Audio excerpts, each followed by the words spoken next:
Dnešnú tlačovú konferenciu sme zvolali na základe aj nových medializovaných informácií, ktoré vzbudzujú ďalšie pochybnosti o priekupníkovi, ktorému sme predali slovenské emisie o firme Interblue Group.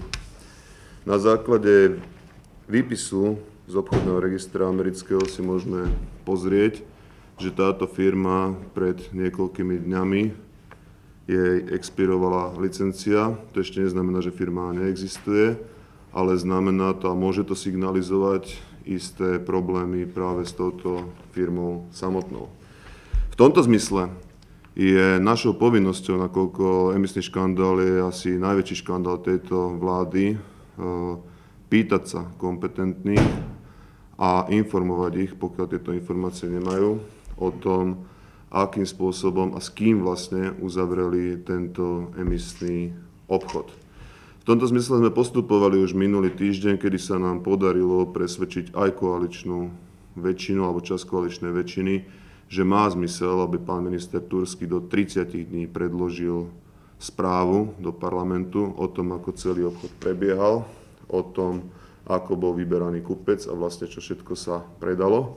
A v tomto zmysle som ako poslanec vyvinul iniciatívu a adresoval 10 otázok pánu premiérovi Ficovi, ktoré majú odhaliť pozadie celého obchodu a účasť jednotlivých vládnych predstaviteľov na ňom. Z hľadiska toho nových informácií, ktoré boli medializované, by som rád sa zastavil pri otázke číslo 3 a pri otázke číslo 6, ktorá nám môže veľa napovedať a môže naše ďalšie politické kroky výrazne ovplyvniť. Otázka číslo 3 v interpeláciách je, či považuje pán premiér proces výberu kupcu slovenských emisí za transparentný.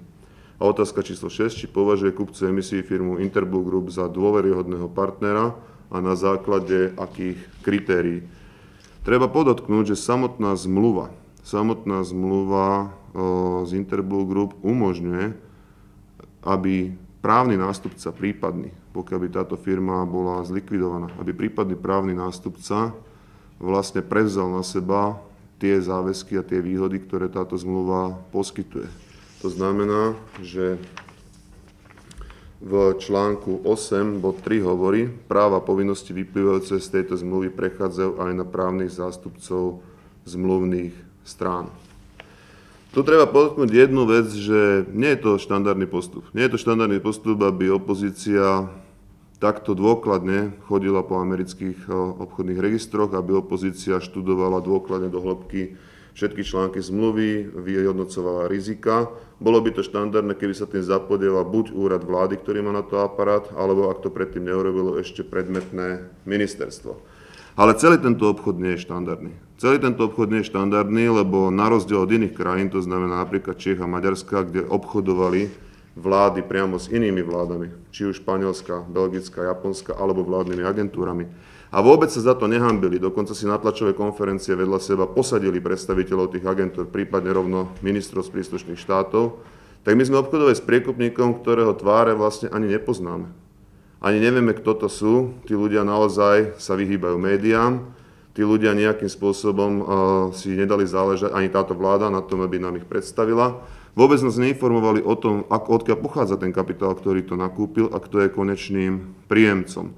Stále sme v takej pozícii, že my sa pýtame, my tlačíme na to a ten dôvod, prečo na to tlačíme, nie je len politický.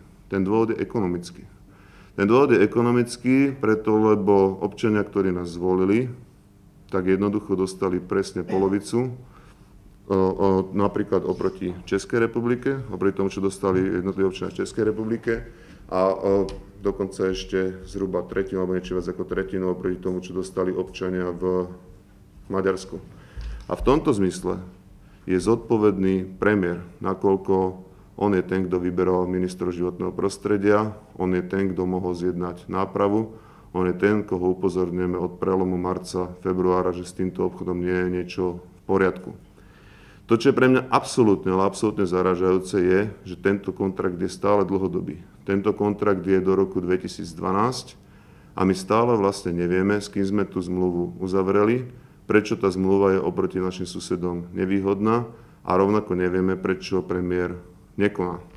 Ja si myslím, že v tejto chvíli by mal premiér okamžite zasiahnuť, a zariadiť vypovedanie takto nevýhodnej zmluvy. A myslím si, že by mal okamžite zasiahnuť a použiť všetky páky na to, aby z toho, čo sme už predali, sme dostali aspoň doplatok na úroveň Českej republiky, kde to predávali niekde okolo 10 eur za 1 tonu emisí. K tomu toho opakovane vyzývame a myslím si, že ten dôvod, pre ktorý to nerobí, nebude, že by nemal na to čas. Myslím si, že ten dôvod, pre ktorý to nerobí, je jednoducho taký, ktorý možno je politický, možno, že je to dôvod, ktorý vyplýva z nejakých iných konštelácií, na ktoré nedovidíme. Ale nám to je v zásade jedno. Jedná sa nám o občanov a jedná sa nám o to, aby občania Slovenskej republiky si nepripadali ako chudobní príbuzní, keď všetci okolo predávajú o raz tak draho, alebo ešte viacej, aby občania Slovenskej republiky jednoducho dostali to, čo im za emisie patrí. Teraz nám kolegovia volali z úradu vlády, že sa ho pýtali na toto, najnovšie informácie, že iba rozradil si priestor trhol. A samozrejme zase bude asi hovoriť to isté, čo zvykne hovoriť, že už je to skončená téma a on ide zateplovať a vy ste zlí, lebo nechcete ľuďom dopriať zateplovanie. Ale to je neuveriteľná drzosť. Lebo ja nechápem, kde pán premiér prišiel na to, že my nechceme, aby ľudia zateplovali. Ja práve naopak, ja poviem za seba aj za svojich kolegov, my chceme, aby zateplovali dvakrát toľko. To znamená, že keby sme dostali toľko, čo Češi, tak bude dvakrát toľko zateplovania, bude dvakrát toľko miest. Takže ten, kto tu nechce zateplovať, ak niekto je ten, kto hovorí, že zateplujeme len polovicu, nie je to, čo Češi.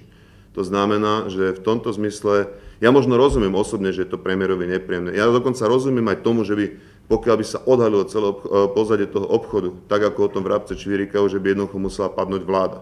Ale naozaj záujem občanov je na prvom mieste a to platí aj pre pána premiéra. A ja si myslím, že jednoducho ten verejný tlak, ten záujem médií a ten tlak opozície nakoniec donúti premiéra správať sa ako zodpovedný premiér tejto republiky a znova sa vráti k tomu, že bude zastupovať záujmy občanov a nebude proste podliehať nejakému politickému marketingu alebo niečomu podobnému. Myslíte si, že vtedy, keď minister ponúkol vypovedanie zmluvy a z Interblue Group a premiér to teda neurobil, myslíte si, že premiér vedel o vytvorení takéto firmy, že on mal vedomosti, že takáto firma bude umelo vytvorená, ktorá neskôr tie emisie kúpi? Tam treba povedať jeden moment, že tým, že to odmietol, prevzal za to úplne plnú politickú zodpovednosť.